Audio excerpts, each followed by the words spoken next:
Hi all, it's me Adarsh. Welcome back to Malabar trader. അപ്പോൾ ഇന്നത്തെ video കുറച്ച് സ്പെഷ്യലാണ്. കുറച്ചധികം കാര്യങ്ങൾ നമ്മൾ നോക്കുന്നുണ്ട്. ഒന്ന്, ഡെഫിനറ്റ്ലി ഇന്ന് എൻട്രീസ് വല്ലതും വരുന്നുണ്ടോ നോക്കി നോക്കാം. നല്ല എൻട്രി ഓപ്പർച്യൂണിറ്റീസ് വരികയാണെങ്കിൽ ട്രേഡ് എടുക്കാം. അപ്പോൾ അതിൻ്റെ ഡീറ്റെയിൽസും കാര്യങ്ങളൊക്കെ നമുക്ക് നോക്കാം. പിന്നെ വേറൊന്ന്, കഴിഞ്ഞ മാസത്തെ PNL ഡിസംബർ മാസം എൻഡായിട്ടുണ്ട്. ഇന്നിപ്പോൾ ഒരു പുതിയ മാസമാണ്, പുതിയ കൊല്ലാണ്, 1-ാം തീയതിയാണ്. അപ്പോൾ കഴിഞ്ഞ മാസത്തെ PNL കാര്യങ്ങളൊക്കെ ഡീറ്റെയിൽ ആയിട്ട് നോക്കി വെക്കാം. പിന്നെ കഴിഞ്ഞ മാസത്തെ നോക്കുകയാണെങ്കിൽ കഴിഞ്ഞ മാസം കുറേ ദിവസം വീഡിയോ ചെയ്യാൻ പറ്റിയില്ല. ആകെ കുറച്ച് ദിവസം ട്രേഡിങ്ങിനെ ഉണ്ടായിരുന്നുള്ളൂ. ട്രേഡിങ് ചെയ്യാൻ പറ്റിയുള്ളൂ. ഫുള്ള് ബിസി ആയിപ്പോയി. ഫസ്റ്റ് വീക്കൊന്നും തീരെ ട്രേഡ് എടുക്കാൻ പറ്റിയില്ല. അപ്പോൾ അങ്ങനെ മൊത്തത്തിൽ നോക്കുകയാണെങ്കിൽ ആകെ കുറച്ച് ദിവസം മാത്രമേ ട്രേഡിങ് ഉണ്ടായിരുന്നുള്ളൂ. എന്തായാലും ആ ദിവസത്തെ ഓവറോൾ PNL കാര്യങ്ങളൊക്കെ നമുക്ക് നോക്കി നോക്കാം. അത് കഴിഞ്ഞ മാസത്തെ ഡിസംബർ മാസത്തെ ഓവറോൾ PNL കാര്യങ്ങളൊക്കെ. പിന്നെ ഇന്ന് വല്ല എൻട്രി ഓപ്പർച്യൂണിറ്റീസ് കാര്യങ്ങളൊക്കെ വരുന്നുണ്ടെങ്കിൽ അതിൻ്റെ ഡീറ്റെയിൽസ് കാര്യങ്ങളൊക്കെ നമുക്ക് നോക്കാം. അതിൻ്റെ കൂടെ ഇതൊരു പുതിയ കൊല്ലം സ്റ്റാർട്ട് ചെയ്യാണ്. പിന്നെ നിഫ്റ്റിയിൽ ലോഡ് സൈസും കാര്യങ്ങളിലൊക്കെ വ്യത്യാസങ്ങളൊക്കെ വന്നിട്ടുണ്ട്. അപ്പോൾ പുതിയ കൊല്ലത്തിൽ ട്രേഡിങ്ങിലേക്ക് വരുന്ന സമയത്ത് ഞാൻ എന്തൊക്കെ കാര്യങ്ങൾ ശ്രദ്ധിക്കേണ്ടത് എന്നുള്ളതും അങ്ങനെയുള്ള കുറച്ച് കാര്യങ്ങളും എല്ലാം കൂടെ നോക്കിയിട്ടൊരു ഡീറ്റെയിൽ ആയിട്ടുള്ള വീഡിയോ ആയിരിക്കും ഇത്. അപ്പം ആരും വീഡിയോ മിസ് ചെയ്യാതിരിക്കാം. ഓക്കെ, അപ്പോൾ നമുക്ക് നേരെ വീഡിയോയിലേക്ക് കിടക്കാം.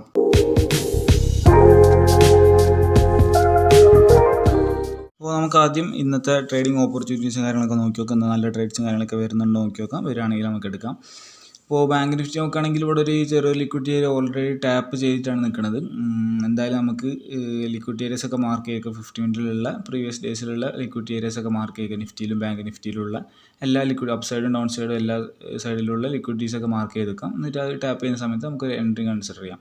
അപ്പോൾ ബാങ്ക് നിഫ്റ്റി ഓൾറെഡി ചെറിയൊരു ലിക്വിഡിറ്റി ഏരിയ ടാപ്പ് ചെയ്തിട്ടാണ് നിൽക്കുന്നത്. ഏകദേശം ഈ ഒരു ഹൈസ്റ്റ് ഏകദേശം ഈ ഒരു റേഞ്ചിൽ ഒരു ലിക്വിഡിറ്റി ഏരിയ ടാപ്പ് ചെയ്തിട്ടാണ് നിൽക്കുന്നത്. അവിടെ ജസ്റ്റ് ഒരു ലൈൻ മാർക്ക് ചെയ്ത് വെക്കാം. ഓക്കെ, അത് ഓൾറെഡി ടാപ്പ് ചെയ്തിട്ടുണ്ട്. അപ്പോൾ ഇപ്പം തന്നെ മേലേക്ക് എൻട്രി നോക്കാൻ പറ്റിയൊരു ഏരിയ ആണ്. അതിൻ്റെ താഴെ വേറെ ലെവലുണ്ട്. മേലോട്ട് നോക്കുകയാണെന്നുണ്ടെങ്കിൽ മേലെ അപ്സൈഡിൽ ഈ ഒരു ഏരിയയിലാണ് ഒരു ലെവലുള്ള. ജസ്റ്റ് റെഡ് കളർ കൊടുക്കാം. കളറിലൊന്നും വലിയ കാര്യമൊന്നുമില്ല, എന്നാലും വെറുതെ കൊടുക്കാം. ഓക്കെ, അപ്പോൾ ഈ 3 ലെവൽസ് ടാപ്പ് ചെയ്യുന്ന സമയത്തായിരിക്കും നമുക്ക് എൻട്രി കൺസിഡർ ചെയ്യാൻ പറ്റിയ ലെവൽസ്. അതിൽ ഒരു ലെവൽ ഓൾറെഡി ടാപ്പ് ചെയ്തിട്ടാണ് നിൽക്കുന്നത്. നോക്കി നോക്കാം. നമുക്ക് 1 മിനിറ്റിൽ നല്ലൊരു ഓപ്പർച്യൂണിറ്റി കിട്ടുകയാണെന്നുണ്ടെങ്കിൽ അപ്സൈഡിലേക്ക് ഒരു എൻട്രി കൺസിഡർ ചെയ്യാം. പക്ഷേ ബാങ്ക് നിഫ്റ്റിയാണിത്. ബാങ്ക് നിഫ്റ്റിയിൽ കൺസിഡർ ചെയ്യുമ്പോൾ വേറെ കുറച്ച് പ്രശ്നങ്ങളുണ്ട്. മറ്റേ എക്സ്പയറിയുടെ മന്ത്ലി എക്സ്പയർ ആയതുകൊണ്ട് ഹ്യൂജ് പ്രീമിയം ആയിരിക്കും. നിഫ്റ്റീൻ്റെ അവസ്ഥയും കൂടെ എന്താണെന്നുള്ളത് ജസ്റ്റ് നോക്കി നോക്കാം. നമുക്ക് നിഫ്റ്റിയിൽ തൊട്ടടുത്തുള്ള ഒരു ലെവല്, അപ്സൈഡുള്ള ഒരു ലെവൽ ഈ ഒരു ഏരിയയിലാണുള്ളത്. അവിടെ ടാപ്പ് ചെയ്യുകയാണെങ്കിൽ നമുക്ക് താഴോട്ടേക്ക് ഒരു എൻട്രി നോക്കാം, ഡൗൺ സൈഡിലേക്ക്. ഇനി മേലോട്ടേക്ക് ഒരു കോൾ ഓപ്ഷനിൽ എൻട്രി നോക്കാൻ പറ്റിയൊരു ലെവൽ ഏകദേശം ഈ റേഞ്ചിലാണുള്ളത്. താഴോട്ടുള്ള നിഫ്റ്റിയിൽ ഇതുവരെ ലിക്വിഡിറ്റി ഏരിയ ഒന്നും ടാപ്പ് ചെയ്തില്ല. ബാങ്ക് നിഫ്റ്റി മാത്രമേ ടാപ്പ് ചെയ്തിട്ടുള്ളൂ. നിഫ്റ്റിയിൽ കുറച്ചും കൂടെ താഴോട്ടാണ്. അത് ടാപ്പ് ചെയ്താലേ മേലോട്ടേക്ക് നോക്കാൻ പറ്റുള്ളൂ. അപ്പോൾ തൊട്ടടുത്തുള്ള 2 ലെവൽസ്, നിഫ്റ്റിയിൽ തൊട്ടടുത്തുള്ള 2 ലെവൽസ് ഇത് രണ്ടുമാണ്. ഇതിലേതെങ്കിലും ഒന്ന് ടാപ്പ് ചെയ്യുന്ന സമയത്ത് നമുക്ക് ഏതെങ്കിലും ഒരു ഡയറക്ഷനിൽ എൻട്രി വെക്കാം. ബാങ്ക് നിഫ്റ്റിയിൽ 1 മിനിറ്റിൽ എൻട്രി വന്നിട്ടുണ്ടോ ജസ്റ്റ് നോക്കി നോക്കാം. ഇതുവരെ എൻട്രി ഒന്നും വന്നില്ല. എന്തായാലും നമുക്ക് വെയിറ്റ് ചെയ്യാം. നല്ലൊരു എൻട്രി വരികയാണെങ്കിൽ ബാങ്ക് നിഫ്റ്റിയിൽ അപ്സൈഡിൽ എടുക്കാം. പക്ഷേ അതിലും കൂടുതൽ നന്നാവും നിഫ്റ്റിക്ക് വേണ്ടി വെയിറ്റ് ചെയ്യുന്നതായിരിക്കും. നിഫ്റ്റിയിൽ താഴെയുള്ള ലെവൽ ടാപ്പ് ചെയ്തതിന് ശേഷം മേലോട്ട് ഒരു എൻട്രി നോക്കുന്നതായിരിക്കും നന്നാവുക. എന്തായാലും വെയിറ്റ് ചെയ്യാം. നല്ലൊരു ഓപ്പർച്യൂണിറ്റി വരികയാണെന്നുണ്ടെങ്കിൽ ഞാൻ പറയാം. ഓക്കെ, ബാങ്ക് നിഫ്റ്റിയിൽ നമ്മൾ രാവിലെ മാർക്ക് ചെയ്ത 2 ലെവലും ടാപ്പ് ചെയ്ത് നല്ല അടിപൊളിയായിട്ട് താഴേക്ക് വന്നിട്ടുണ്ട്. ഇതുവരെ എൻട്രി ഓപ്പർച്യൂണിറ്റി ഒന്നും തന്നില്ല. കുത്തനെ നല്ല ഫാളാണ് വന്നുകൊണ്ടിരിക്കുന്നത്. എല്ലാ ലിക്വിഡിറ്റിയും എടുത്തിട്ടുണ്ട്. നിഫ്റ്റി നോക്കുകയാണെന്നുണ്ടെങ്കിൽ നിഫ്റ്റിയിൽ ഒരു ലെവൽ മാത്രമേ രാവിലെ നമ്മൾ മാർക്ക് ചെയ്തിട്ടുള്ളൂ. ആ ലെവൽ ഇപ്പോൾ ജസ്റ്റ് ടാപ്പ് ചെയ്തിട്ടുള്ളൂ. നമ്മൾ രാവിലെ പറഞ്ഞ പോലെ തന്നെ നിഫ്റ്റി ടാപ്പ് ചെയ്തുകൊണ്ട് ഇനി നിഫ്റ്റിയിൽ മേലോട്ടേക്ക് ഒരു എൻട്രി നോക്കുന്നതായിരിക്കും നന്നാവുക. നിഫ്റ്റിയിൽ ഇപ്പോൾ ടാപ്പ് ചെയ്ത ലെവലിൻ്റെ തൊട്ടടിയിൽ ഒരു ലെവൽ, നല്ല തൊട്ടടുത്ത് തന്നെ ഒരു പുതിയ ലെവലും കൂടെ, പുതിയല്ല പഴയ ലെവൽ തന്നെ അതിൻ്റെ തൊട്ടടുത്ത് ഒന്നും കൂടെ ഉണ്ട്. അതും കൂടെ ജസ്റ്റ് ഒന്ന് മാർക്ക് ചെയ്തേക്കാം. അതും ടാപ്പ് ചെയ്തിട്ടുണ്ട് തോന്നുന്നുണ്ട്. അതിൻ്റെ ലോ എന്ന് പറഞ്ഞത് ഇവിടെ കാണാം, 23,565.7 ആണ്. 565.75 ആ ഒരു ലെവൽ എന്ന് പറഞ്ഞാൽ. അപ്പോൾ അത് ടാപ്പ് ചെയ്തിട്ടുണ്ട് ആ ലെവൽ ഓൾറെഡി. സോ നിഫ്റ്റിയിൽ എന്തായാലും മേലോട്ടേക്ക് ഒരു എൻട്രി നോക്കാം. ബാങ്ക് നിഫ്റ്റിയിൽ ഒരുപാട് ലിക്വിഡിറ്റി എടുത്തിട്ടാണ് നിൽക്കുന്നത്. അതേപോലെ നിഫ്റ്റിയും ഇപ്പോൾ 2 ലിക്വിഡിറ്റി ഏരിയ ടാപ്പ് ചെയ്തിട്ടാണ് നിൽക്കുന്നത്. സോ ആവശ്യത്തിനുള്ള ലിക്വിഡിറ്റി ഒക്കെ കിട്ടിയിട്ടുണ്ട്. ഇനി മേലോട്ടേക്ക് എൻട്രി നോക്കാൻ പറ്റിയ ഏരിയയിലാണ്. എന്തായാലും നമുക്ക് നോക്കി നോക്കാം. നല്ലൊരു ഓപ്പർച്യൂണിറ്റി 1 മിനിറ്റിൽ ഒരു സ്ട്രക്ചറൊക്കെ ഫോം ആയിട്ട് മേലോട്ടേക്ക് അപ്സൈഡിലേക്ക് എൻട്രി എടുക്കാൻ പറ്റിയൊരു സ്ട്രക്ചറൊക്കെ കിട്ടുകയാണെന്നുണ്ടെങ്കിൽ നമുക്ക് മേലോട്ടേക്ക് അപ്സൈഡിലേക്ക് ഒരു എൻട്രി എടുക്കാം. നല്ല രീതിയിൽ ടാർഗറ്റും കാര്യങ്ങളൊക്കെ വെക്കാൻ പറ്റുന്ന ഒരു ഏരിയയിലാണ് ഇപ്പോൾ മാർക്കറ്റുള്ളത്. എന്തായാലും നോക്കി നോക്കാം നമുക്ക്. നിഫ്റ്റിയിൽ നേരത്തെ പറഞ്ഞു വെച്ച മേലോട്ടേക്കുള്ള എൻട്രി കിട്ടിയില്ല. വെയിറ്റ് ചെയ്തിരുന്ന മാർക്കറ്റ് കുത്തനെ കയറി അങ്ങ് പോയി, ഒരു ഓപ്പർച്യൂണിറ്റി തന്നില്ലേനു. നേരെ പോയിട്ട് നിഫ്റ്റി നമ്മൾ മേലെ മാർക്ക് ചെയ്ത ലെവൽ ടാപ്പ് ചെയ്തിട്ട് ഒരു എൻട്രി ഓപ്പർച്യൂണിറ്റി വന്നപ്പം ഒരു പുട്ട് ഓപ്ഷനിൽ ഒരു ട്രേഡ് എടുത്തിട്ടുണ്ട്. 23,750 പുട്ട് ഓപ്ഷനാണ്. അതിൻ്റെ ഡീറ്റെയിൽസും കാര്യങ്ങളൊക്കെ അവിടെ കാണാം. എൻട്രി എടുത്ത പ്രൈസും ടൈമും SL ഓർഡറും ടാർഗറ്റ് ഓർഡറും എല്ലാം ഫുള്ള് സെറ്റ് ചെയ്ത് വെച്ചിട്ടുണ്ട്. 30 പോയിൻറ്റ്സാണ് ടാർഗറ്റ്, 6 പോയിൻ്റാണ് SL. ഈ ഒരു ട്രേഡിൽ പ്രോഫിറ്റ് ടാർഗറ്റ് അടിക്കുകയാണെന്നുണ്ടെങ്കിൽ നമുക്ക് 4,500 പ്രോഫിറ്റ് ആയിട്ട് വരാം. 150 ക്വാണ്ടിറ്റിയാണ്. സോ 4,500 പ്രോഫിറ്റ് ആയിട്ട് വരാം. ഈ SL അടിക്കുകയാണെന്നുണ്ടെങ്കിൽ 900 രൂപയായിരിക്കും ലോസ് വരാം. എന്തായാലും നമുക്ക് നോക്കി നോക്കാം SL അടിക്കോ ടാർഗറ്റ് അടിക്കോ എന്താണെന്നുള്ളതൊക്കെ. ഏതാണെങ്കിലും ഞാൻ അപ്ഡേറ്റ് ചെയ്യാം. സോ ആ ഒരു ട്രേഡ് ഇവിടെ SL അടിച്ചിട്ടുണ്ട്. ഇവിടെ കാണാം, നേരത്തെ പറഞ്ഞ പോലെ SL അടിച്ചതും 900 രൂപയാണ് ലോസ്. 900-ൽ ചെറിയൊരു സ്ലിപ്പേജ് 22 രൂപ വന്നിട്ടുണ്ട്. സോ 922 രൂപയാണ് ലോസ് വന്നത്. അതിൻ്റെ ഡീറ്റെയിൽസ് കംപ്ലീറ്റ് ഇവിടെ കാണാം. എൻട്രി എടുത്ത ടൈം, എക്സിറ്റ് അടിച്ച ടൈം, അതേപോലെ എക്സിറ്റ് അല്ല SL അടിച്ച ടൈം, പ്രൈസൊക്കെ കാണാം. നിഫ്റ്റി പെട്ടെന്ന് ഒരു സ്പൈക്ക് അങ്ങോട്ട് മേലേക്ക് വന്ന് ആ സ്പൈക്കിലാണ് SL അടിച്ചത്. ഇപ്പോഴും വ്യൂ താഴേക്ക് തന്നെയാണ്, താഴേക്ക് വരുന്നത് തന്നെയാണ്. പക്ഷേ ഒരു പെട്ടെന്നൊരു സ്പൈക്ക് മേലേക്ക് വന്നപ്പം SL അടിച്ചതാണ്. എന്നാലും കുഴപ്പമില്ല. ഫസ്റ്റ് ട്രേഡ് അവിടെ SL അടിച്ചു. 2025-ൽ ഫസ്റ്റ് ട്രേഡാണ് അത്. നല്ല അടിപൊളിയായിട്ട് SL അടിച്ചിട്ടുണ്ട്. കുഴപ്പമില്ല. നമുക്ക് അടുത്ത എൻട്രി ഓപ്പർച്യൂണിറ്റി നോക്കി നോക്കാം, പുതിയൊരു എൻട്രി വരുമോ എന്നുള്ളത്. രാവിലെയുള്ള ആ ഒരു ട്രേഡിന് ശേഷം 2 ട്രേഡും കൂടി ഞാൻ എടുത്തിട്ടുണ്ട്. ഇനി നിഫ്റ്റി തന്നെയാണ് 2 എടുത്തത്. അതിൻ്റെ ഡീറ്റെയിൽസൊക്കെ ഒന്ന് കാണിച്ചു തരാം. ഇവിടെ കാണാം 2 എണ്ണം. അപ്പോൾ ടോട്ടൽ ഇന്ന് 3 ട്രേഡ് എടുത്തത്. രാവിലെ കാണിച്ച ഒരു ട്രേഡും പിന്നെ 2 ട്രേഡും. അപ്പോൾ ഒരു 2 SLും ഒരു ടാർഗറ്റുമാണ് അടിച്ചത്. SL അടിച്ചത് 900 രൂപ, ടാർഗറ്റ് അടിച്ചത് 4,500 കറക്റ്റ് 30 പോയിൻറ്റ്സിലാണ് ടാർഗറ്റ് അടിച്ചത്. അപ്പോൾ അതിൻ്റെ ഡീറ്റെയിൽസൊക്കെ അവിടെ കാണാം. ഫസ്റ്റ് ട്രേഡ് രാവിലെ കാണിച്ച 11 മണിക്ക് എൻട്രി എടുത്ത് 11:17 എക്സിറ്റ് അടിച്ചത്, രാവിലെ എടുത്ത ട്രേഡ്. പിന്നീട് ഒന്നെടുത്തത് 11 ഈ ഒരു ബൈ എൻട്രി, ഇത് 11:54 ഇനി 11:54 എടുത്തു. 11:55 എക്സിറ്റ് അടിച്ചു. ഒരു SL അടിച്ചതാണ്. ഒരു മിനിറ്റ് കൊണ്ട് തന്നെ SL അടിച്ചു. അടുത്തത് 12:07 12:19 ടാർഗറ്റ് അടിച്ചത്. ഡീറ്റെയിൽസൊക്കെ ചാർട്ടിൽ ജസ്റ്റ് ഒന്ന് കാണിച്ചു തരാം. ഫസ്റ്റ് ട്രേഡിൻ്റെ ടൈം 11:54, ഈ ഒരു ഏറ്റവും ലോ സ്റ്റേജ് 54 എൻട്രി, 55 SLും. 54 ക്യാൻഡിൽ പറഞ്ഞതാണ് കറക്റ്റായിട്ട് പറയുകയാണെങ്കിൽ ഈ ഒരു വലിയൊരു റെഡ് ക്യാൻഡിലാണ് 54 ക്യാൻഡിൽ. ആ ഒരു ക്യാൻഡിലാണ് ഞാൻ എൻട്രി എടുത്തത്. അതായത് ഇത്രയും ടിപ്പിലാണ് ഞാൻ എൻട്രി എടുത്തത്. പക്ഷേ എന്നിട്ടും ഈ ഒരു 55 ക്യാൻഡിൽ SL അടിച്ചിട്ടാണ് മാർക്കറ്റ് മേലേക്ക് പോയത്. സോ അത്രയും ടിപ്പിലെടുത്തിട്ടും ഒരു SL ടിപ്പിൽ വിൽക്കിയിട്ടാണ് പോയത്. പിന്നെ വീണ്ടും ഞാനൊരു എൻട്രി എടുത്തത്, ലാസ്റ്റ് എൻട്രി ടാർഗറ്റ് അടിച്ചത് ഈ ഒരു 12:07 എൻട്രി എടുത്തത്. അത് ഈ ഒരു ഏരിയയിൽ ഒരു സ്ട്രക്ചർ ഫോം ആയപ്പോൾ എടുത്തതാണ്. ഓവറോൾ നോക്കുമ്പം ഒരു ഹയർ ടൈം ഫ്രെയിം 5 മിനിറ്റിലൊക്കെ ഇവിടെ ഒരു ലിക്വിഡിറ്റി ഏരിയ ഉണ്ട്. ഇനി ആ ലിക്വിഡിറ്റി ഏരിയ ടാപ്പ് ചെയ്തതിന് ശേഷം ഫസ്റ്റ് ഒരു എൻട്രി തന്നത് ഈ ഒരു ഏരിയയിൽ നിന്നാണ്. 12:54 തന്നൊരു എൻട്രി. ഈ ഒരു ലോക്ക് കട്ട് ചെയ്ത സമയത്ത് ഈ ഒരു ഏരിയയിൽ നിന്നാണ് എൻട്രി തന്നത്. അതെടുത്തു. അത് അപ്പം തന്നെ SL അടിച്ചു. പിന്നീട് ഒരു എൻട്രി ഓപ്പർച്യൂണിറ്റി തന്നത് ഈ ഒരു ഏരിയയിൽ എത്തിയ സമയത്താണ്. അവിടെ എത്തിയത് കംപ്ലീറ്റ് 12:06 ഒരു ക്യാൻഡിൽ ഈ ഒരു ചെറിയൊരു ഏരിയയിൽ നടന്നൊരു പ്രൈസ് ആക്ഷൻ്റെ ബേസിലെടുത്ത ട്രേഡാണ്. Overall higher time liquidity already tap ചെയ്തിട്ടുണ്ട്. അതിനുശേഷം 1 മിനിറ്റിൽ ഇവിടെ ഒരു ഓപ്പർച്യൂണിറ്റി കിട്ടിയപ്പോൾ എടുത്തതാണ്. അതിൽ ടാർഗറ്റ് അടിച്ചത് ടൈം 12:19 12:19 ക്യാൻഡിൽ എന്ന് പറയുമ്പം 12:20 19. ഓക്കെ, ഈ ഒരു ക്യാൻഡിലാണ് ടാർഗറ്റ് അടിച്ചത്. ഈ 12:19 ക്യാൻഡിലാണ് ടാർഗറ്റ് അടിച്ചത്. ടാർഗറ്റ് ഓൾറെഡി സെറ്റ് വെച്ചാണ് 30 പോയിൻറ്റ്. അവിടെ നിന്ന് ടാർഗറ്റ് അടിച്ച് പിന്നെ മാർക്കറ്റ് കുറേ മേലോട്ട് പോയി, താഴോട്ട് പോയി, സൈഡ് വേസ് അങ്ങനെയൊക്കെ പോയിട്ടുണ്ട്. പക്ഷെ അന്ന് നമുക്ക് വിഷയമുള്ള കാര്യമില്ല. നമുക്ക് പ്രോപ്പറായിട്ടുള്ള സെറ്റ് പ്രകാരം നമ്മളെ എത്ര എൻട്രീസ് വരുന്നുണ്ടോ അതൊക്കെ നമ്മൾ വൃത്തിയായിട്ട് എടുത്തു. അത് ടാർഗറ്റ് SLൊക്കെ അടിക്കുന്നുണ്ട്. അത് നമ്മൾ പ്രോപ്പറായിട്ട് ഫോളോ ചെയ്ത് പോകുന്നു, അത്രേ ഉള്ളൂ. ഓക്കെ, അപ്പോൾ ഇന്ന് ടോട്ടലായിട്ട് 3 ട്രേഡാണുള്ളത്. 3 ട്രേഡിൽ 2 SL ആണെങ്കിലും ആദ്യം അടിച്ചത്. അതിനുശേഷം ഒരു ടാർഗറ്റ് അടിച്ചു. 1:5 ആണ് റിസ്ക് റിവാർഡും കാര്യങ്ങളൊക്കെ ഫോളോ ചെയ്യുന്നത്.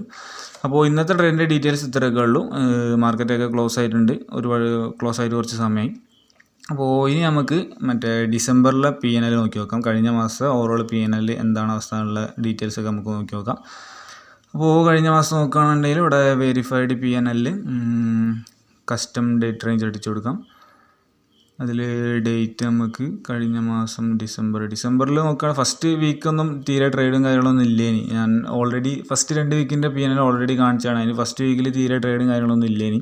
ഫുൾ ഹോസ്പിറ്റലായിട്ട് ഫുള്ള് തിരക്കാണ്. ട്രേഡ് എടുക്കാനൊന്നും പറ്റിയില്ല. സെക്കൻഡ് വീക്ക് തൊട്ടാണ് ട്രേഡിങ് സ്റ്റാർട്ട് ചെയ്തത്. കഴിഞ്ഞ മാസം ലോട്ട് സൈസൊക്കെ ഇൻക്രീസ് ചെയ്തിട്ട്. അപ്പോൾ നമുക്ക് 8-ാം തീയതി കൊടുക്കുക സ്റ്റാർട്ടിങ് ഡേറ്റ് ആയിട്ട്. കഴിഞ്ഞൊരു 3 ആഴ്ച ആകെ ട്രേഡിങ് ചെയ്തിട്ടുണ്ടാവുള്ളൂ. അപ്പോൾ ആ 3 ആഴ്ചത്തെ ഇത് നമുക്ക് നോക്കി നോക്കാം. P&L എൻഡിങ് ഡേറ്റ് നമുക്ക് ലാസ്റ്റ് ഡേ തന്നെ കൊടുക്കാം, 31st കൊടുക്കാം. ഓക്കെ, അതിൽ ലാസ്റ്റ് 30-ാം തീയതി 31-ാം തീയതി ഒന്നും ട്രേഡൊന്നും ഇല്ല. ഇനി ആകെ 3 ആഴ്ച, ആ 3 ആഴ്ച തന്നെ കുറച്ച് ദിവസം മാത്രമേ ട്രേഡിങ് ഉണ്ടായിരുന്നുള്ളൂ. എന്തായാലും നമുക്ക് നോക്കി നോക്കാം അതിൻ്റെ ഡീറ്റെയിൽസും കാര്യങ്ങളൊക്കെ. അത് ഫുള്ള് തിരക്കായി പോയി കഴിഞ്ഞ മാസം. ഫസ്റ്റ് വീക്കൊക്കെ കംപ്ലീറ്റ്ലി ഹോസ്പിറ്റലാണ്. ഇനി പിന്നെ കുറേ ദിവസം ഓരോ തിരക്കൊക്കെ ആയിട്ട് ആകെ കുറച്ച് ദിവസം ട്രേഡ് എടുക്കാൻ പറ്റുള്ളൂ. ആ ട്രേഡ് എടുത്ത ദിവസം തന്നെ നോക്കുകയാണെന്നുണ്ടെങ്കിൽ പ്രോപ്പറായിട്ട് വീഡിയോ ചെയ്യാനുള്ള ടൈമും കാര്യങ്ങളൊന്നും കിട്ടിയില്ല. ഇനി അതുകൊണ്ടാണ് കൂടുതൽ ദിവസം വീഡിയോസൊന്നും ഇല്ലാഞ്ഞത്. എന്തായാലും ഇന്നോട്ട് കംപ്ലീറ്റ് എല്ലാ ദിവസവും വീഡിയോസൊക്കെ ഉണ്ടാവും. അപ്പോൾ എന്തായാലും കഴിഞ്ഞ മാസം P&L നോക്കുകയാണെങ്കിൽ ഇവിടെ 10,800 രൂപയാണ് ഓവറോൾ പ്രോഫിറ്റ് കിട്ടിയ ഡിസംബർ മന്ത് കംപ്ലീറ്റ്. അതിലാകെ 3 ആഴ്ച ട്രേഡ് ചെയ്യുള്ളൂ. ഒരാഴ്ച തീരെ ട്രേഡിംഗ് ഇല്ല. ഇനി മൂന്നാഴ്ചയും ഫുള്ളായിട്ട് മാർക്കറ്റിൽ ഇരിക്കാൻ പറ്റില്ല. കുറേ ദിവസങ്ങൾ ഇവിടെ കാണാൻ ബ്ലാങ്കായി കിടക്കണം, അന്നൊന്നും ട്രേഡ് ഇല്ലാത്ത ദിവസങ്ങളാണ്. കുറച്ച് ദിവസം ട്രേഡിംഗ് ഉണ്ടായിരുന്നുള്ളൂ. അതിൽ നോക്കുകയാണെന്നുണ്ടെങ്കിൽ അതിൽ ഈ ഒരു ദിവസം 3,500 ലോസ്. അതിൽ ഫസ്റ്റ് 2 വീക്കിൻ്റെ ഓൾറെഡി ഞാൻ കാണിച്ചാണ് P&L. അതിൽ 3-ാമത്തെ വീക്കോട്ട് നോക്കുകയാണെങ്കിൽ ഒരു ദിവസം ലോസാണ് 3,500. പിന്നെ ഒരു ദിവസം ഈ ഒരു ദിവസമാണ് ഏറ്റവും ഹയ്യസ്റ്റ് പ്രോഫിറ്റ് കിട്ടിയത്. ഇവിടെ കാണാം കഴിഞ്ഞ മാസത്തെ മോസ്റ്റ് പ്രോഫിറ്റബിൾ ഡേ ആണ്. 10,600 രൂപ പ്രോഫിറ്റ് കിട്ടിയത്. അന്ന് 2 ടാർഗറ്റാണ് എനിക്ക് തോന്നുന്നത്, അതുകൊണ്ടാണ് അത്ര പ്രോഫിറ്റ് കിട്ടിയത്. പിന്നെ ബ്രേക്ക് ഈവൻ കിട്ടിയ ദിവസം 2,200 ട്രയലിംഗ് SL ഒക്കെ ഹിറ്റാണ്. പിന്നെ ലാസ്റ്റ് ഈ ഒരു ദിവസത്തെ 3,011, ഈ ഒരു ദിവസം എനിക്ക് തോന്നുന്നത് 2 SL ആണ് അടിച്ചത്. അന്ന് നിഫ്റ്റിൻ്റെ ലോട്ട് സൈസ് കൂട്ടിയാണ് 75 ക്വാണ്ടിറ്റി ആക്കിയാണ്. അപ്പോൾ 225 ക്വാണ്ടിറ്റിയാണ് എടുത്തിരുന്നത്. അതുകൊണ്ടാണ് ലേശം 3,000 2 ട്രേഡിൽ തന്നെ 3,000 ലോസ് വന്നത്. ഈ ഒരു ദിവസം 2 ടാർഗറ്റാണ്. ഇനി അതിൽ ഒന്ന് 6,000 പ്രോഫിറ്റും ഒന്ന് പ്രോപ്പർ 6,000 വരെ ഞാൻ വെയിറ്റ് ചെയ്തില്ല. ഒരു ലിക്വിഡിറ്റി ഒരു ടാപ്പ് ആയി എക്സിറ്റ് അടിച്ചത്. അതുകൊണ്ടാണ് അത് ആ ഒരു 10,000-ൽ ഒതുങ്ങിപ്പോയത്. ഓക്കെ, അപ്പോൾ അത്രയാണ് ഡിസംബർ മന്തിലെ P&L കാര്യങ്ങളൊക്കെ. ഡിസംബറിൽ ഞാൻ ചെയ്തത് നിഫ്റ്റിയിൽ 200 ക്വാണ്ടിറ്റി വെച്ചിട്ടാണ്. ഇനി 25 ഇനി ലോട്ട് സൈസ്, അതുകൊണ്ട് 200 ക്വാണ്ടിറ്റി വെച്ചിട്ടാണ് ഞാൻ ചെയ്തത്. പക്ഷേ ഇപ്പോൾ നിഫ്റ്റിയിൽ 75 ക്വാണ്ടിറ്റിയിലേക്ക് മാറിയതുകൊണ്ട് ഞാൻ ഇനി അങ്ങോട്ട് ഈ ജനുവരിയിൽ ഫ്രഷ് ആയിട്ട്, പിന്നെ കഴിഞ്ഞ മാസം കുറേ ദിവസം ട്രേഡ് എടുക്കാൻ പറ്റിയിട്ടില്ലല്ലോ. അപ്പോൾ അതുകൊണ്ടൊക്കെ ലോട്ട് സൈസ് ഇനി ക്വാണ്ടിറ്റി ഞാൻ 150ലേക്ക് മാറ്റിയിട്ടുണ്ട്. ഒന്നുകിൽ 225 ആക്കേണ്ടി വരും, അല്ലെങ്കിൽ 150ലേക്ക് മാറ്റേണ്ടി വരും. അവിടെ 150 മാറ്റിയിട്ടുണ്ട്. ഇന്നൊക്കെ 150ലാണ് എടുത്തത്. ഓക്കെ, നമുക്ക് നാളെ ഞാൻ ട്രേഡ് ചെയ്യുന്ന സമയത്ത് കൺസിഡർ ചെയ്യാൻ പോകുന്ന ലെവൽസൊക്കെ ജസ്റ്റ് ഒന്ന് മാർക്ക് ചെയ്തേക്കാം. നാളെ നിഫ്റ്റിയിലും ബാങ്കിലുണ്ടാവില്ല, നിഫ്റ്റിയിലുണ്ടാവുള്ളൂ. എന്തായാലും നിഫ്റ്റിയിലും ബാങ്കിലും വരച്ചൊക്കെ ലെവൽസ് നാളെ ട്രേഡ് ചെയ്യുന്ന സമയത്ത് കൺസിഡർ ചെയ്യാൻ പോകുന്ന ലെവൽസ്. അപ്പോൾ നിഫ്റ്റിയിൽ ഇത് നിഫ്റ്റീൻ്റെ 15-minute ചാർട്ടാണ്. ഇതിൽ നോക്കുകയാണെന്നുണ്ടെങ്കിൽ താഴെ ഈ ഒരു ഏരിയയിൽ ഒരു ലെവലുണ്ട്, അത് ജസ്റ്റ് ഒന്ന് മാർക്ക് ചെയ്തേക്കാം. ഡൗൺ സൈഡ് ഈ ഒരു ലെവൽ ടാപ്പ് ചെയ്യുന്ന സമയത്ത് മേലോട്ടേക്ക് ആയിരിക്കും എൻട്രി നോക്കാം. അപ്പോൾ ഏറ്റവും തൊട്ടടുത്തുള്ള ഡൗൺ സൈഡ് ലിക്വിഡിറ്റി ഏരിയ ഇവിടെ ആണുള്ളത്. ഇനി അപ്പ് സൈഡ് ലിക്വിഡിറ്റി നോക്കുകയാണെന്നുണ്ടെങ്കിൽ ഏകദേശം ഇവിടെ ഒരു അപ്പ് സൈഡ് ലിക്വിഡിറ്റി ഉണ്ട്. അവിടെ ടാപ്പ് ചെയ്യുന്ന സമയത്ത് ഡൗൺ സൈഡിലേക്ക് താഴോട്ടേക്ക് ഒരു പുട്ട് ഓപ്ഷനിലുള്ള ഒരു എൻട്രി നോക്കാൻ പറ്റിയ ഏരിയയാണ്. അപ്പോൾ അതും ജസ്റ്റ് മാർക്ക് ചെയ്തേക്കാം. അപ്പോൾ നിഫ്റ്റിയിൽ തൊട്ടടുത്തുള്ള 2 ലെവൽസ് ഇത് രണ്ടുമാണ്. ഇത് രണ്ടും ടാപ്പ് ചെയ്യുന്ന സമയത്ത് ഓപ്പോസിറ്റ് ഡയറക്ഷനിൽ എൻട്രി നോക്കാം. ഇതിൻ്റെ മേലോട്ടേക്ക് ഇവിടെ ഒരു ലെവൽ ഉണ്ടായിരുന്നു, പക്ഷേ അതൊന്നും ഓൾറെഡി ടാപ്പ് ചെയ്തിട്ടുണ്ട്. അപ്പോൾ അതൊന്നും കൺസിഡർ ചെയ്യേണ്ട. ഒരു ടൈം ടാപ്പ് ചെയ്ത് കഴിഞ്ഞാൽ പിന്നെ അതിന് വാലിഡിറ്റി ഉണ്ടാവില്ല.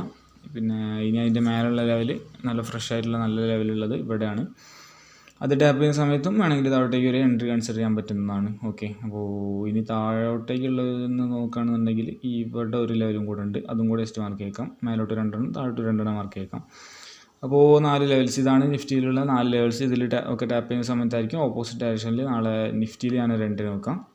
ഓക്കെ, ഇനി ബാങ്ക് നിഫ്റ്റിയിൽ നോക്കുകയാണെന്നുണ്ടെങ്കിൽ ബാങ്ക് നിഫ്റ്റിയിൽ തൊട്ടടുത്തുള്ള ലെവൽ ഡൗൺ സൈഡുള്ള ലെവൽ ഇവിടെ തന്നെയാണ്. ഏകദേശം നിഫ്റ്റിയുള്ള അതേ ഒരു സ്ട്രക്ചറിൽ തന്നെയാണ് താഴോട്ടുള്ള ലെവലുള്ളത്. പക്ഷേ മേലുള്ള ലെവൽ നിഫ്റ്റിയിലുള്ള ഒരു ഏരിയയിൽ ഇതിലില്ല, ഒരുപാട് മേലാണുള്ളത്. ഓക്കെ, അപ്പോൾ ജസ്റ്റ് അവിടെയും കൂടെ ഒന്ന് മാർക്ക് ചെയ്തേക്കാം. ഒരുപാട് മേലാണ്. മാർക്കറ്റ് നല്ല രീതിയിൽ മേലേക്ക് സഞ്ചരിച്ചാലേ താഴോട്ടേക്കുള്ള ഒരു എൻട്രി എടുക്കാനുള്ളൂ ബാങ്കിൽ. ഈ ഒരു ലെവൽ ടാപ്പ് ചെയ്താൽ നാളെ താഴോട്ടൊരു പുട്ട് ഓപ്ഷനിൽ എൻട്രി ഉണ്ടാവുള്ളൂ. അതല്ലാണ്ടെങ്കിൽ നാളെ പുതിയൊരു ലെവൽ ക്രിയേറ്റ് ആവണം. ഓക്കെ, ഡൗൺ സൈഡിലേക്ക് ഇനി അടുത്തൊരു ലെവൽ നോക്കുകയാണെങ്കിൽ ഒരുപാട് താഴെയാണുള്ളത്. തൊട്ടടുത്തൊരു ലെവലുണ്ട്, അത് കഴിഞ്ഞാൽ നെക്സ്റ്റ് ലെവൽ ഒരുപാട് താഴേക്കാണ്. അത് ജസ്റ്റ് നോക്കി നോക്കാം. ഒരുപാട് താഴേക്കുമാണ്, ഒരുപാട് പഴയ ലെവലുമാണ്. പക്ഷേ പഴയതാണോ ഇതാണോ നമുക്ക് വിഷയമല്ല. പ്രോപ്പർ ലെവലാണെങ്കിൽ അത് ടാപ്പ് ചെയ്യുന്ന സമയത്ത് പ്രോപ്പർ സ്ട്രാറ്റജി പ്രകാരം എൻ്റെ നമുക്ക് കൺസിഡർ ചെയ്യാവുന്നതാണ്. അത് എത്ര മുന്നുള്ള ലെവലായാലും പ്രശ്നമുള്ള കാര്യമല്ല. ഓക്കെ, അപ്പോൾ ഈ ഒരു ഏരിയയിലാണ് അടുത്ത ലെവലുള്ളത്. അതിൻ്റെ മേലെ ഒരു ലെവലുള്ളത് ഇവിടെയാണ്. അത് ടാപ്പ് ചെയ്തിട്ടുണ്ടാകാൻ സാധ്യത. ടാപ്പ് ചെയ്തില്ലെങ്കിൽ അതായിരിക്കും നമ്മളെ ലെവൽ. ടാപ്പ് ചെയ്തിട്ടുണ്ടെങ്കിൽ അത് നമുക്ക് അവോയ്ഡ് ചെയ്യാം. നമുക്ക് നോക്കി നോക്കാം. ഓക്കെ, ആ മേലെ നമ്മൾ മാർക്ക് ചെയ്ത ലെവൽ ഓൾറെഡി മാർക്കറ്റ് ടാപ്പ് ചെയ്താണ്, അതുകൊണ്ട് അതിൻ്റെ ആവശ്യമില്ല, നമുക്ക് അത് ഒഴിവാക്കാം. താഴോട്ട് ഈ 2 ലെവലും മേലേക്ക് അത്രയും വീട്ടിലുള്ള ആ ഒരു ലെവലാണ് ഇപ്പോൾ കറൻ്റ്ലി ബാങ്ക് നിഫ്റ്റി ഉള്ളത്. ഇനിയിപ്പോൾ ഒന്നെങ്കിൽ ഇത് ഏതെങ്കിലും ടാപ്പ് ചെയ്യണം, അതല്ല എന്നുണ്ടെങ്കിൽ പുതിയൊരു ലെവൽ നാളെ മാർക്കറ്റ് ക്രിയേറ്റ് ആയിട്ട് അത് ടാപ്പ് ചെയ്യണം. ആ 3 കേസിലായിരിക്കും എൻട്രീസ് ഉണ്ടാവുക. ഓക്കെ. പിന്നെ ന്യൂ ഇയറിലേക്കുള്ള പ്ലാനും അതേപോലെ ഈ കൊല്ലത്തിലുള്ള ഗോളും പ്ലാനിങ്ങും അത് കാര്യങ്ങളൊക്കെ നോക്കുകയാണെന്നുണ്ടെങ്കിൽ ഇപ്പോൾ കഴിഞ്ഞ മാസം 200 ക്വാണ്ടിറ്റിയിലാണ് ചെയ്ത്. ഇപ്പോൾ ഞാൻ നേരത്തെ പറഞ്ഞ പോലെ 180 ക്വാണ്ടിറ്റിയിലേക്ക് മാറ്റിയിട്ടുണ്ട്. അത് നിഫ്റ്റി ഇതാക്കിയതുകൊണ്ടാണ്. നിഫ്റ്റി 25 ക്വാണ്ടിറ്റി ഉള്ളത് 75 ക്വാണ്ടിറ്റിക്ക് ഒരു ലോട്ട്. ഇപ്പോൾ 200 ക്വാണ്ടിറ്റി എടുക്കാൻ കഴിയില്ല. ഒന്നെങ്കിൽ 225 ആക്കണം, അല്ലെങ്കിൽ താഴേക്ക് 150ലേക്ക് മാറണം. അപ്പോൾ ഡയറക്റ്റ് ഒറ്റയടിക്ക് 125ലേക്ക് പോയിട്ട് പിന്നെ അവിടുന്ന് പെട്ടെന്ന് അങ്ങനെ ചാടി പോകണ്ട, സ്ലോലി പോയാൽ മതി എന്നുള്ള രീതിയിലാണ് ഞാൻ താഴോട്ടേക്ക് തന്നെ ആക്കിയത് 150. പിന്നെ ഡിസംബറിൽ കുറേ ദിവസം ട്രേഡിംഗ് ഒന്നും ഇല്ലല്ലോ, കുറച്ച് ദിവസം ട്രേഡിംഗ് ഒന്നും ഇല്ലാതിരുന്നു. അപ്പോൾ അതൊക്കെ പാടെ നോക്കിയിട്ട് 150ലേക്ക് മാറ്റിയതാണ്. ഇനി സ്ലോലി സ്കെയിലപ്പ് ചെയ്ത് പോകണം. അപ്പോൾ ഈ ഒരു 2025ലേക്കുള്ള ഒരു പ്ലാനിങ് വരികയാണെന്നുണ്ടെങ്കിൽ ഇപ്പോൾ 2 ലോട്ടിലാണ് ചെയ്യണത്. അതായത് 180 ക്വാണ്ടിറ്റി 75 ക്വാണ്ടിറ്റിയാണ് ഒരു ലോട്ട്. അപ്പോൾ 2 ലോട്ട് വരുമ്പോൾ 180 ക്വാണ്ടിറ്റിയാണ് ഇപ്പോൾ ചെയ്തുകൊണ്ടിരിക്കുന്നത്. അതിനി ഓരോ മാസത്തെ എൻ്റെ റിസൾട്ട് നോക്കിയിട്ട് ഒരു ജനുവരിയിൽ പ്രോഫിറ്റ് ആണ് എനിക്ക് നല്ല കോൺഫിഡൻസ് ഉണ്ടെങ്കിൽ വേണമെങ്കിൽ ഒരു ലോട്ട് കൂട്ടും. അതല്ല ബ്രേക്ക് ഈവൺ ആണ്, അല്ലെങ്കിൽ ചെറിയ ലോസ് ആണ്, സ്കെയിലപ്പ് ചെയ്യാനുള്ളൊരു ഒരു കോൺഫിഡൻസ് കാര്യങ്ങളൊന്നും ഇല്ലാണ്ടെങ്കിൽ ആ രീതി തന്നെ മെയിൻറ്റെയിൻ ചെയ്യും. 150 തന്നെ ആയിരിക്കും. അങ്ങനെ സ്ലോലി ഓരോ മാസം കൂടുമ്പോൾ നല്ല പ്രോഫിറ്റും കാര്യങ്ങളൊക്കെ വരുന്നതനുസരിച്ചിട്ട് ചെറിയ രീതിയിൽ സ്കെയിലപ്പ് ചെയ്തിട്ട് എൻ്റെ ആകുമ്പോഴേക്ക്, അതായത് 2025 ഡിസംബർ ആകുമ്പോഴേക്ക് ഒരു 10 ലോട്ടിൽ എത്തണം എന്നുള്ളതാണ് ഒരു എയിമായിട്ട് ഞാൻ വെക്കുന്നത്. അത് 12 മാസം ഉണ്ടോ, 12 മാസം കൊണ്ട് 10 ലോട്ടിലെത്തിയത്. ഇപ്പോൾ 2 ലോട്ടിലാണ് നിൽക്കുന്നത്. ഇപ്പോൾ 2 നിന്ന് 10 ലോട്ടിലേക്ക് പോയാൽ മതി. അതായത് 8 ലോട്ട് കൂട്ടണം ഒരു കൊല്ലം 12 മാസം കൊണ്ട്. അപ്പോൾ എല്ലാ മാസവും ഓരോ ലോട്ട് വെച്ച് കൂട്ടേണ്ട ആവശ്യമൊന്നുമില്ല. ചില മാസങ്ങളിൽ അങ്ങനെ തന്നെ സെയിം ലെവൽ തന്നെ ചെയ്താൽ മതി. പിന്നെ ചില മാസങ്ങൾ ഒരു ലോട്ട് കൂട്ടാം, വേണമെങ്കിൽ 2 ലോട്ട് കൂട്ടാം. ആ രീതിയിലൊക്കെ വളരെ സാവധാനം ഇതാക്കി സ്കെയിലപ്പ് ചെയ്ത് പോയാൽ മതി. അതിനുള്ള ടൈമും കാര്യങ്ങളൊക്കെ ഉണ്ട്. ഡിസംബർ ആകുമ്പോഴേക്ക് 10 ലോട്ട് എത്തി. 10 ലോട്ട് പറയുമ്പം ഒരു ലോട്ട് 75 ക്വാണ്ടിറ്റിയാണ്. 10 ലോട്ട് വരുമ്പോൾ 750 ക്വാണ്ടിറ്റി എടുക്കുന്ന രീതിയിൽ എത്തിയാൽ മതി എനിക്ക് ഡിസംബർ 2025 ആകുമ്പോഴേക്ക്. അങ്ങനെ സ്ലോലി ഗ്രാജുവലി പോയാൽ മതി. ഓക്കെ. അപ്പോൾ അത്രയാണ് ഒരു ചെറിയൊരു പ്ലാനിങ്ങും കാര്യങ്ങളൊക്കെ. എന്തായാലും ഇനി അങ്ങോട്ട് ഡെയിലി വീഡിയോസും കാര്യങ്ങളൊക്കെ ചാനലുണ്ടാവും. സോ വീഡിയോസും കാര്യങ്ങളൊന്നും മിസ്സാവാതിരിക്കാൻ വേണ്ടിയിട്ട് എല്ലാവരും ജസ്റ്റ് ഒന്ന് ചാനൽ സബ്സ്ക്രൈബൊക്കെ ചെയ്ത് വെയിറ്റ് ചെയ്തിരിക്കാം. ഓക്കെ. So by.